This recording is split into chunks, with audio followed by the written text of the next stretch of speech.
Hi, I'm Mason Duchatschek, and I'm here with Mich, Hancock. Hello. And we're trying to bring some of our offline conversations and rant sessions. I guess we've been ranting a little bit, raving a little bit about some challenges, and between the two of us, we've kind of come up with some ideas and perspectives that might be helpful to some of you out there, and we wanted to share them. Yeah. So I hear a lot of folks talking about, I've talked about this in other videos, but it's been a big thing lately, where I've seen companies dropping their hiring standards because they, and I'm using air quotes here on purpose, Right. need bodies. Right. And, if I've talked to them about, good employment assessment strategies and pre-employment testing stuff, like, if they can fog a mirror, we'll hire them. Well, if that's your story, because when unemployment's super high and there's a bunch of people looking for work, companies can be very specific and say, hey, I want to be very specific in my hiring practice because I want the best one. Where in some markets where the demographics or the location or the part of the country located, some areas may be having a hard time drawing enough quality applicants. I get it. So how do we help those folks? Yeah. And in some cases, a lot of times, I would argue that you're better off continuing to be selective so that you don't hire the worst one. Right. And if you've got a high-risk candidate, you don't have them working night shift, unsupervised by themselves around sensitive or expensive equipment. Sensible. So there's ways to mitigate risks even with some high-risk employees if you are forced to go that way. But Exactly. I'm a fan of and a proponent of businesses being very, very selective and gathering as much information as they can about an applicant before they hire. However, that being said, that doesn't eliminate the legitimate issue that some of them have. People not showing up. Hey, I don't to have apply. Right. Right. Or people who aren't qualified showing up for apply. Right. One thing you put ads out there applying for positions and no one responds, that can be a waste of money. The other issue is, which is Everybody responds and they're not qualified. So one of the things that, and I get it, and I have admittedly seen some HR managers, not all obviously, but some, and I get it, but they've thrown up their hands and said, we just got to take anybody. And they, or the executives will say, my recruiters are complaining because it's just too hard to get new applicants, so we just have to settle. Oh, We have to lower our standards. gosh. And, and I'm going to go out on a limb here, but the answer is, I'm sorry that the job has gotten a little tougher. Right. And that's going to require that you develop some new skills or develop some new strategies or do things differently than you've done in the past. Exactly. I mean, what happens, and I would say the same thing to an HR executive. I'd say to a VP of sales. A VP of sales, they have all kinds of times where the company has this expectation of quota, and all of a sudden new competitors have come into the market. They're price cutting. They're doing all kinds of things, and you know what? That makes the job more difficult, and it causes a lot more stress for the VP Right. of sales. But the VP of sales isn't going to go to the boss and say, "Oh, sorry, we can't do it. There's too much competition. They're undercutting our prices. We're just going to have to take less sales." That person wouldn't have a job very It doesn't go over well. So, when it comes to strategic HR, one of the things that Mich and I were talking about is, the concept of HR being a second sales force and actually utilizing sales and marketing strategies and tactics to compete, to gain and retain top clients or top employees, the same way that a sales or marketing group would go after gaining and retaining top customers. Exactly. So I asked Mich to come in and kind of share some of her thoughts. She happens to be amazing when it comes to digital marketing and things like that, and I think she has some insights that would be valuable to the folks that are joining us today. I want to share some of them. Sure. So, whenever I think of, what is marketing is getting people to pay attention to, right? And it's going out there and finding the right people to pay attention to so that getting in front of them eventually leads to them becoming a part of your work. Because they're out there. People are out there. They're out there, and they're They may be harder to find. They're good Tough to people reach. actively looking for employment. But there's also people in employment situations that they would be willing to look, Sure. right? So how do you get in front of those people? Because there's a lot of people. I can't remember right off the top of my head. The statistics always change, but there's a lot of people right now that are not satisfied with their job. That Right. would be, if the right one came along, they would switch. Right. If they know about it and if someone reaches out to them. But like you said, you got to reach them But first. again, right, if they're not actively looking, then how do I get them to see me? True. And start to consider, oh, well, maybe I do want to take a look at this company. So it's just like anything, just like selling a service or product, you want to show off who you are, show your uniqueness. And I don't know a business out there that you sit down with and you say, why would I want to come work with you? Why are you unique, right? Right. Well, that right there is content. That right there, you can sit down and make a list of all the reasons why your company is unique, what you offer to people, what puts you above the competition when it comes to a good place to work. That right there is you're developing the content which you need to put out there in social media in order to find people. Now, once you have that content, the next part is I got to advertise to the right people. I got to get this in front of the right audience. LinkedIn and Facebook just have amazing platforms that both know about the benefits and the interests and what are people doing out there, right? And you can utilize these platforms in order to refine those audiences and get in front of the right people. Can you give an example? Sure. So let's say, so as an example, I may show an interest in climbing mountains. Okay. Okay? So Mich Hancock has bought this book and she's watched this movie and she really likes stuff about mountain climbing. That's my interest. My behavior, however, isn't I'm going to go mountain climbing. I haven't shown any history of purchasing mountain climbing equipment, that kind of thing. So that's part of the what are their interests and what are their behaviors, right? An interest may be like for someone buying a car as an example. My interest is I'm showing that I may be interested in buying a car because I've been looking around. So flip this for the HR person. The interest is I've been kind of looking at some other companies similar to mine, right? Okay. I haven't taken any action though. My behavior isn't showing it yet because I haven't really filled out an application, right? But I'm showing an interest. So let's start with the interest people and let's help them on a journey to us, right? So then you can send out various pieces of information in front of these people in order to get them to want to know more. And if you think of a sales funnel, so now So in other words, if I was trying to reach you, let me make sure I'm keeping up with here. So if I were trying to reach someone like you, and I've got a company in Colorado where I have mountains close and the type of lifestyle that and might you're thinking, appeal to I you. need a social media expert that would like living out here, right? That could all be a part of that mix, right? And so you can send this out across the nation to and target people who have an interest in outdoor life and hiking and what have you, because I'm in Colorado. But I'm also looking for the social media expert that would love to relocate to Colorado.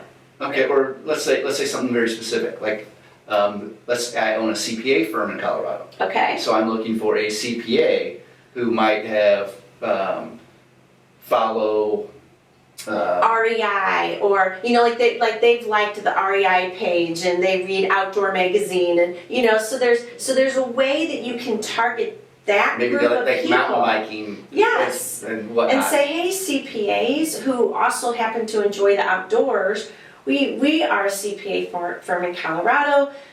We're your place, right? And you start out with enticing them enough to give you an email address, let's say. So they give you that email address, and then that allows you to continue to market to them both through your Facebook advertising or LinkedIn advertising, whatever it may be, and then also to send them little bits of information so that they become a warm lead, if you will, but a warm lead to come work for you. And what's so exciting is as you build up this list of people and you continue to get these email addresses, you can upload those. Like you could upload those email addresses to Facebook and say, Facebook, I want you to send out this advertising about my awesome new offering out to these people. And will you also create a lookalike audience of these people for me to send this information out to? Pretty powerful stuff, right? So you can continue to just grow and grow and grow that list of people. Once they've given you that email address, they've definitely shown an interest. right? And it may not be that they're gonna move to Colorado tomorrow, but they're thinking down the line and they wanna keep you on their radar. So you wanna keep being able to talk to them and send out information to them. The co-author of my first book in 1999 was a guy by the name of Alan Minster. And he always talked about the difference between sales and marketing. He said marketing is like planting a crop in the springtime. You kill the bugs, you water the soil, you fertilize it, and you give it time to grow. He said sales is the harvest. Right. He goes, but so often people try to harvest when no crop's been planted. Right. Right. Or worse, they don't bother to follow up and someone else comes on and reaps the reward for the efforts. And where I see that being relevant here is if you're reaching out to someone, they may not be ready to they may be qualified to do the job at a CPA firm in Colorado, Right. but they may not be interested enough yet to take action. But if you're continually putting content in front of them that talks about the active lifestyle of the employees at your company and flow trips that you guys did as a company, And now you're going, now all of a sudden, maybe I do want to you're make this sitting, move. you got an office view of the mountains, and you versus that person sitting in traffic, and that person might be sitting in traffic one day, thinking, I don't want to sit in rush hour traffic for 2 hours. I got to get out of here, and that continual flow of getting the right message to the ideal employee, potential employee for a period of time. And then the whole point is, at a certain point in time, they become interested, and you're the one that they think of because you've done your marketing, you've developed a relationship with them and communicated content and whatnot specifically for them and their interests. And what's that old saying? The only reason to market this year is because of next year or something. Right. Well, yeah, but but you're gonna meet people tomorrow. And marketing is something you don't stop doing. I mean, but it's the people that, I mean, to me, the thought is that I can know the name of a company, but I don't really understand what it's like to work for that company. And if you are that awesome, I mean, because we all have heard, like, the big companies that people go work for, it's a hot mess over there, you do not want to work for them. They're a huge company, they're super successful, but they treat their people like crap, so they have a lot of the revolving door thing, right? Nobody wants to work there. But let's say you're this great, awesome company, but nobody knows how awesome you are to work for. Right. You've got to send that message out to everyone so that, and then refine, like I said, so like maybe cast a wide net in the beginning, but we're continually refining so that you get to the exact people you want to talk to, and those people are coming in and saying, I want to come work for you. So I've got a question. Okay. That I suspect some people out there watching are thinking about. Okay. And sometimes it's, I think Ship Hiking one time told me, think like the buyer, not the supplier. So Got ya. Thinking like the person who wants to switch jobs or may be interested in your company, I mean, they want to see personality, they want to see authenticity, they want to know what's real and what is really going to be involved if they make a switch. I get that. Right. The challenge is there are a lot of companies out there who, for lack of a better word, are a little stuffy, a little corporate-ish. Yeah. And, they put content out that is so sterile and forgettable and It takes whatnot. courage. So that's what I was going to get at is what would you say to an HR executive or a business owner that's trying to build a force that's sensitive to their company image? And I mean, I know there's a bunch of different conflicting values there. What advice do you have for them, or what things should they be considering if they want to utilize digital marketing effectively? Right. To get more of their ideal candidates. Are you saying that I might be a stuffy company, but you don't necessarily want stuffy people? No, I mean, I'm just saying that you want to get the right we're sitting here people. talking about things that could help people that are in charge of recruiting. Right. And one of the things that some of them may have as a challenge to overcome is what they say about their company and how they say it. Gotcha. So they may be a little bit restricted. I mean, like insurance companies are so strict about anything they do marketing, like compliance. Oh, sure, issues. right, compliance and it's such. just like one of my favorite books of all time, and it's been out for a long time. It's called the Cluetrain Manifesto, and it really talks about being authentic, and it talks about people try to be safe in their marketing communications. Exactly. And the general gist of it was that typical, and I'm using air quotes, stuffy corporate types might think it's safe to be sterile and professional in your writing. But the problem is it isn't safe. it's risky. It's risky. Being safe is risky because you're forgettable. You're not. Yes, it's like you look like everything else. In fact, I've got. So we have a client that he is in a space that is highly competitive, and all the commercials of people. He's a lawyer, but all the commercials look the same. Like there's no difference between this lawyer's commercial to that lawyer's commercial. So we are working with him to produce content that puts him at a different level. That so he's much more memorable. And so it's kind of like, instead of talking about what we can't talk about, let's talk about what we can talk about. Okay. Right? So if your company is very regulated and there's a lot of kind of confining rules around what you can and cannot do, then the conversation is, well, what can you talk about? Maybe it's showing on Facebook a lighter type area, right? A lighter type platform, and showing everybody going out to the baseball game together. Surely you can talk about your people going out to a baseball game together. Going out to lunch together, where you're, maybe tagging some of the local lunch hotspots, so you're becoming a part of that community. I always want to do that axe throwing. There you go. Let's go throw axes, Mason. Oh my gosh, we'd be so good at it. And so it's like showing that cultural part of your company. Like, right. Yeah, during the day we're in our business suits and we're all about business. But at night, we have fun, and we like each other enough to hang out with each other. You have a book, People Matter Most, right? That show how your people matter to you. Because that says a lot about, do I want to come work for you? And it doesn't have to be all, we're so businessy, and we got our ties on, and we're at meetings, and look at us with our cool notebooks or what have you. It can also be, that's us. We're serious about what we do as a company. But on the off hours, we know how to have fun. We know how to smile and laugh, and we've got families, and we bring them together for company picnics and what have you. Showing that shows the full everything authenticity of your company. So what I hear you saying, unless correct me if I'm wrong, but what I'm hearing you say is that folks in charge of recruiting in HR who may be restricted in what they can say. You're basically encouraging them to, or what they can't say. Right. You're basically encouraging them to look at what they can say and make the most of it. And sometimes it may not even be what you say, but how you say it. Sometimes a picture being worth 1,000 words, and I would argue that a video is worth 1,000,000 words, because if you can, that's right. Yeah. That's if you can get the video, and it's so easy nowadays. You have it with you at all times. And social media can be pretty forgiving, especially on this fun end of things, where you're showing kind of the lighter side of the company. It doesn't have to be some high production. And it certainly ought not to be fake or staged. Exactly. No, just show the authentic everything of the people, and that is attractive to people. What do you have a specific preference of LinkedIn or Facebook, or advantages and disadvantages of both? What are your thoughts on those? There are advantages to being on all platforms for many reasons, Okay. But I think that it's with every company. Let's sit down and let's look at who do you want to get to first, and where are we going to find them, and what is the messaging around all of that, and what is your budget? That's another thing people have to look at is let's be realistic about if a company if they're doing, let's say we're going to do this on our own. We're going to kind of dip our toe in the social media waters and see what happens, right?